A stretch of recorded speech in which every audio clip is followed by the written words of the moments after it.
तरफ दुबई है। बड़ा मुश्किल है यार यहाँ की ज़िंदगी के लिए, आपको दुबई जाना पड़ेगा। ये फ्यूचर म्यूज़ियम के लिए ज़्यादा फेमस है।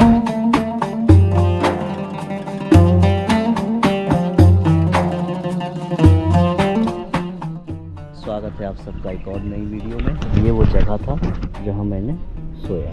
मैं दुबई से 40 किलोमीटर पहले एक छोटा सा, मतलब ये समझ लो यहाँ से शारजा शुरू हो जाता है। सलाम वालेकुम, ठीक है। जो शारजा मस्जिद है, अल सोफिया मस्जिद जैसी बनी हुई है। मैंने रात गुजारने की कोशिश की थी, लेकिन वहाँ पे मस्जिद में अलाउ नहीं हो सका, परमिशन नहीं मिल सका, जिसकी वजह से मुझे उस मस्जिद में नमाज़ पढ़ रहे थे। उन्होंने फिर मुझे कहा कि आप मेरे विला पे आके सो सकते हो। इस तरह के विला नहीं होते, गाड़ी लगी रहती नीचे में, ऊपर में मकान होता है। तो हम फिर इधर आ गए। 70 से 80% काम करने वाले लोग VIP इंडियन भी मिलेंगे, और सफाई करने वाला भी इंडियन ही मिलेगा। यानी हर सेक्टर में इंडियन ने अपना पैर पसार दिया। अभी हम किसी पार्किंग में चलते हैं, मुंह हाथ धोते हैं, फ्रेश होते हैं, फिर उसके बाद शारजा की तरफ रवां दवा होंगे। सबको एक अलग सेपरेट विला मिला हुआ है। विला का किराया हज़ारों में नहीं है कि 5,000, 10,000, 15,000, 50,000, नहीं, लाखों में है।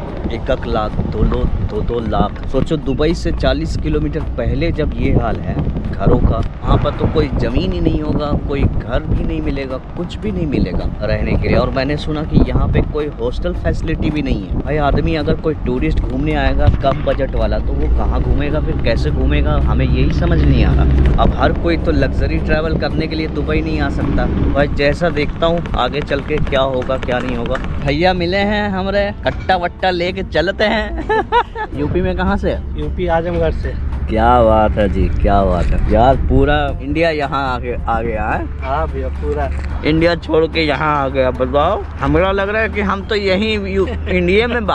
हमरा यहाँ का लोकल अभी तक कोई मिला ही नहीं। ये जो सामने एक घर मकान बन रहा है, ये मकान का मालिक भी आजमगढ़ का है और यहाँ काम करने वाले भी आजमगढ़ के हैं। तो सोचो यार, यहाँ सड़कों का इतना जाल बिछा हुआ है कि मेरा दिमाग खराब हो गया यार। कभी इधर से घूम रहा है, कभी उधर से घूम रहा है। आप देखो, खुद ही देखो, समझ नहीं आ रहा कि मैं लेफ्ट लूँ, राइट लूँ, किधर जाऊँ।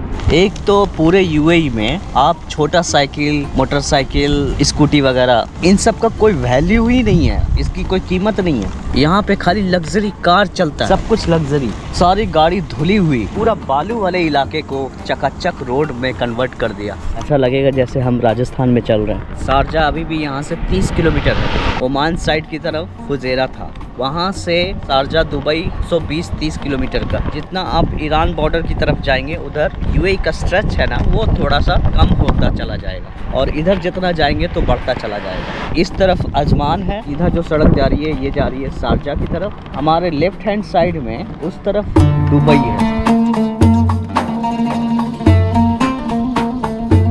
भाई दुबई में कुछ सब कुछ मिल सकता है, लेकिन सोना बहुत कठिन है यहाँ। लेकिन एनीवे, अल्लाह ताला ने रहने का, सोने का भी इंतज़ाम कर दिया। आपका नाम क्या है?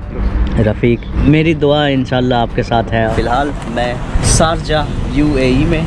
ये है रोटी चना। जहाँ भी केरला के लोग मिलेंगे वहाँ पे ये चीज़ ज़रूर मिलेगा। मैंने नाश्ता वास्ता कर लिया और अब यहाँ से शारजा में क्या कुछ है देखने के लिए। रॉयल स्पेस नाम है, जहाँ के सर ने मुझे रहने के लिए अलाउ किया है। बहुत लेकिन प्यार मिल रहा है भाई यहाँ पे। यहाँ टाइम मतलब मनी। घोड़े की तरह भागना पड़ेगा, हाथी की तरह नहीं। कुछ लोग मिले हैं। मुझे एक बात पता चली कि UAE के अंदर अगर किसी इंडियन को बाय द वे कोई इमरजेंसी हेल्प चाहिए होगा, कई ऐसे सोशल वर्क हैं जो यहाँ पे काम करते हैं। होप UAE सोशल वर्क, ये एक ऑर्गेनाइजेशन है। ये एक्चुअल में कैसे काम करती है, क्या क्या काम करती है, उनके कुछ जाने माने लोग हैं जो आपको बताएंगे कि क्या क्या काम करते हैं।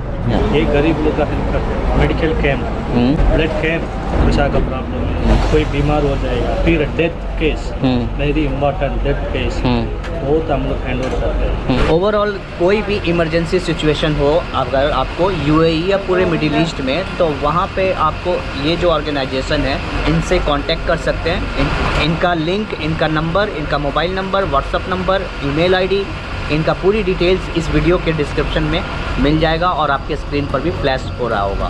बड़ा मुश्किल है यार यहाँ की ज़िंदगी। जितना देखने और सुनने में अच्छा लगता है ना दुबई दुबई, एक्चुअल में दरअसल ऐसा है नहीं कुछ। अगर आप एक आरामदायक वाले इंसान हैं तो आपके लिए ये देश नहीं है। PhD की तैयारी कर रहा होगा ना, कि वो भी कंफ्यूज हो जाएगा दुबई में।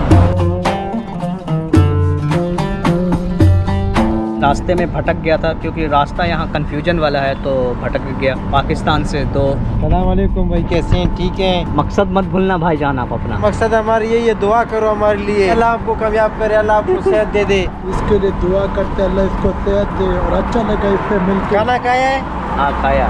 भैया ने बोला कि आपके लिए ये गिफ्ट है। बहुत दूर से आया, हमारा मुल्क में भी गया बांग्लादेश। हाँ। माशाल्लाह अभी यूएई में आ गया भाई ने, वो हमारा नूर अल जमान के सामने।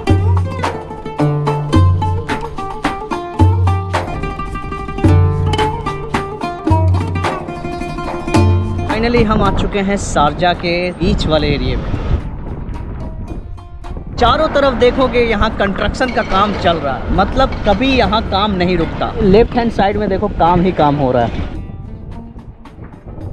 यहाँ पे जो काम करने वाले 90% इंडियन ही है। तो भाई जेब्रा क्रॉसिंग के लिए आपको ऐसे इस तरह के रेप आप यहाँ से जेब्रा क्रॉस कर सकते हो। भाई शारजा यूएई का तीसरा बड़ा शहर है।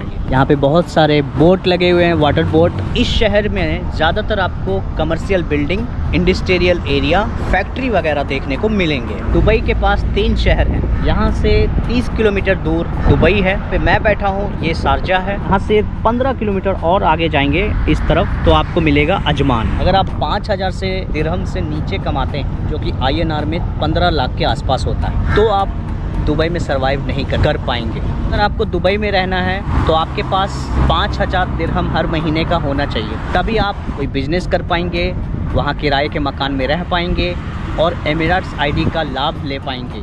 ये इन्वेस्टमेंट है 15 लाख रुपया। और अगर आप 15 लाख से कम है आपके पास पैसे हर महीने खर्च करने के लिए, तो आप शारजा आइए। शारजा में आप 5 लाख से 15 लाख के बीच में सरवाइव कर सकते हैं। यहाँ पे वो सारी चीज़ें मिल सकती हैं जो आपको दुबई में मिलेंगी। तीसरा, अगर आपके पास 5 लाख से भी नीचे पैसा है, 1 लाख है, 50,000 है, तो आप अजमान जाइए। अजमान में आप आराम से वो सारी एक्टिविटी, वो सारी सहूलियतें मिल सकती हैं जो दुबई शारजा में मिलती हैं, वही अजमान में मिलेंगी। तो इन्होंने 3 कैटेगरी में रख रखा है इन तीनों लोगों के लिए, ठीक है। लेकिन अगर आपको बिजनेस करना है, बड़ा बिजनेस करना है, तो उसके लिए आपको दुबई जाना पड़ेगा। दुबई, अजमान और शारजा, ये तीनों की कनेक्टिविटी, ये तीनों जॉइंट सिटी है। जैसे अपने यहाँ न्यू दिल्ली, गुड़गांव, नोएडा, ग्रेटर नोएडा कैसे है, वैसे ही है ये पूरा एरिया।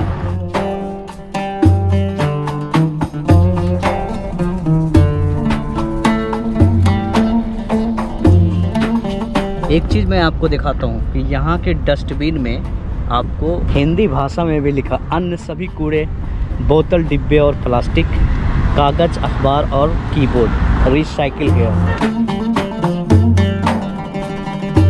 शारजा में कुछ नहीं है ना, जो कुछ है दुबई में देखने के लिए। रोड क्रॉस करना है ना, तो वहाँ पे एक बटन है, उसको दबाइए।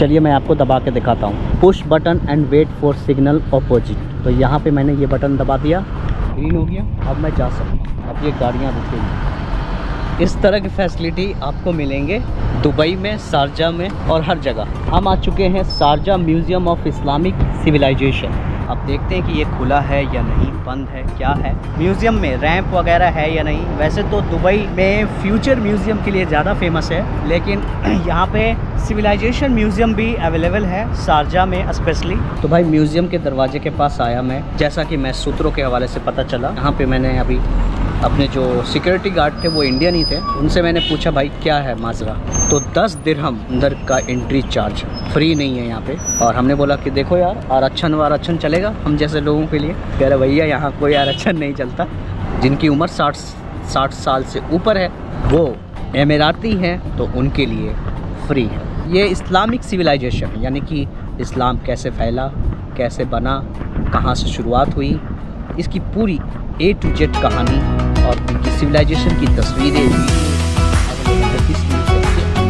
ये देखो। ये रेस्टोरेंट है बिरयानी वाला, खाना मिलेगा माशाल्लाह, अल्लाह जज़ा खैर करे। सिर्फ बिरयानी बेचता है, चाय बेचता है, सिर्फ बिरयानी। मुझे भूख लग गई, मैं ऐसे भी सुबह से कुछ नहीं खाया था, वहाँ चाय और तो ये खाया था आपका लच्छी पराठा केरला वाला, वो खाया। और वैसे भी शाम हो गया, अब मैं वापस चलता हूँ अपने ज़िले मकसूद की तरफ, मतलब जहाँ मैं क़याम कर रहा हूँ वहाँ चलता हूँ। देखिए शारजा का दिलचस्प नज़ारा।